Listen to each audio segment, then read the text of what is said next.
CSGO edition of our esports breakdown here at Fantasy Sports Insight. This is Hold the Door DFS. Today we are going to have actually two videos. So if you're looking for the blast content, you'll find it on the other video on our channel. That one's got a lot more teams to deal with, a lot different format. So I wanted to split them up. Tomorrow our DreamHack Masters tournament starts pretty early, just with teams in a different region and teams that we're not really familiar with in terms of the players that we played with recently. If you were playing some of the CSGO slates for Road to Rio, these teams were involved, but the slates were locking at like midnight and those types of things. I was still playing them. But I think that it will be a little bit different builds. People won't be as familiar with some of the names and the teams. So I think that's a way to make an edge. So hopefully you have been able to find some edges by listening and watching our content, and then hopefully turning that into some cash. So we have a two-game slate for the DreamHack slate tomorrow. These are best of three. So again, if you prefer building with the best of three games, which I think most people tend to lean, they like that way a little bit better, a little bit more strategy, a little bit less variance possibly. But we have two games, and I'm going to go over the odds here first. And we have, let's see, I'm going to scroll down here. Okay, so we have our two games. We have Tyloo versus Beyond and VC Gaming versus Lucid Dream. The first matchup we'll focus on here is Tyloo. But you can obviously see in both matchups that we have huge favorites here. Tyloo is a -500 favorite, and VC is a -600. So I think in cash, it's going to be pretty obvious that a lot of the cash game builds will be a 3-3 just because they are such massive favorites here. I do think you'll have to kind of look and see what kind of value we get, but I do think it's definitely viable to go 3-3 tomorrow in this type of slate with these big of favorites. So Tyloo and Beyond, Tyloo being our favorite, and as you can see, it's priced accordingly. Danking being the most expensive in this matchup at 9,400, and then Slowly at 7,800, Somebody at 6,800, Attacker at 6,000, and Summer at 5,200. Now this again, go back to when we get to the best of threes. It's okay to punt if the value you think is there and they have a good chance of sweeping, because that does help somebody like an STK or, not STK, Summer or Attacker that is cheap enough that if they get that sweep, they're going to get that 20-point bonus for the last round. So let's go, we're going to go to hltv.org and just kind of look through Tyloo's side, because mainly where I'm focusing on anyway. You can see Danking with a 0.8 kill per round, 0.66 deaths per round.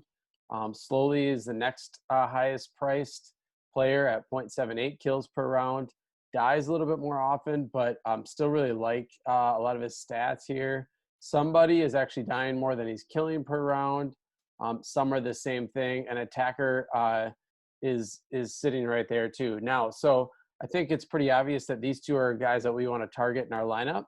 But now I think if we look at some of the pricing and then maybe start looking at more of the player's profile from a longer term form, then I think we get a little bit better idea on who we want to use as value here.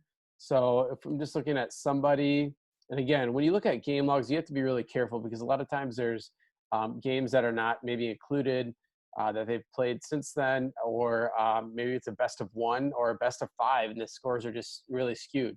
So against TIG, he scored 22 points at a really bad game. It looks like he would have been the cheapest player on the slate at 4,000.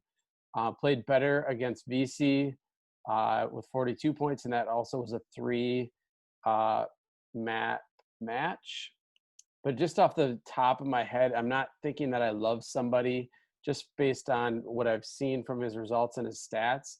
If we look at Attacker, definitely somebody who's been performing a lot more consistently, at least from our tier 1 Road to Rio games. So I think he's definitely somebody that you can consider at 6,800. And then if we go down to Summer, he seems to be performing probably in the middle of those two. Again, I wouldn't solely depend on the game logs. You can always go into here and click on somebody like Attacker that we were just looking at. And we're looking at the last 3 months, 0.96 kill per death ratio. If we want to move it out to a year, the last 12 months, it could give us a little bit better idea if maybe he's right now. So in 12 months, he's actually better than he has been in the last 3 months. You can take that two ways. You can say that there should be some positive regression coming, or he's just not in the best of form. But again, I think when you can kind of compare these, and he did have the highest kill output. So I think I do tend to lean to somebody that I think is going to have a higher kill output rather than finding somebody with a lower death per round, just for the fact that there's a better chance for that kill to be a first per round. Probably means they're a little bit more aggressive in terms of could rack up some assists. So I think my three favorite plays here would be Danking, Slowly, and Attacker. And I think using somebody like Attacker is going to give you enough balance to hopefully fit 3 and 3 from both sides.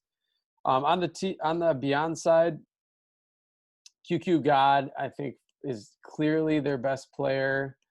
I think his underlying stats are really good.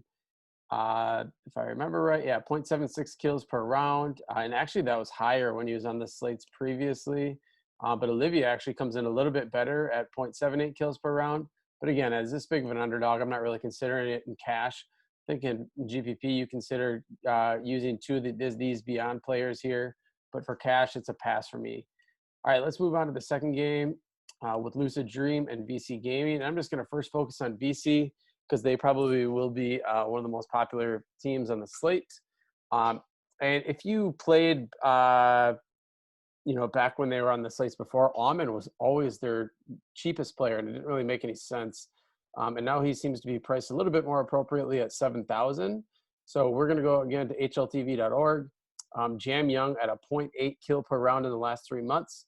And then, I don't know how to pronounce his name, Kaj, however you want to say his name, 0.71 kills per round, but even less than a 0.6 kill death per round is really good too. I think these two are clearly the best two players on the team.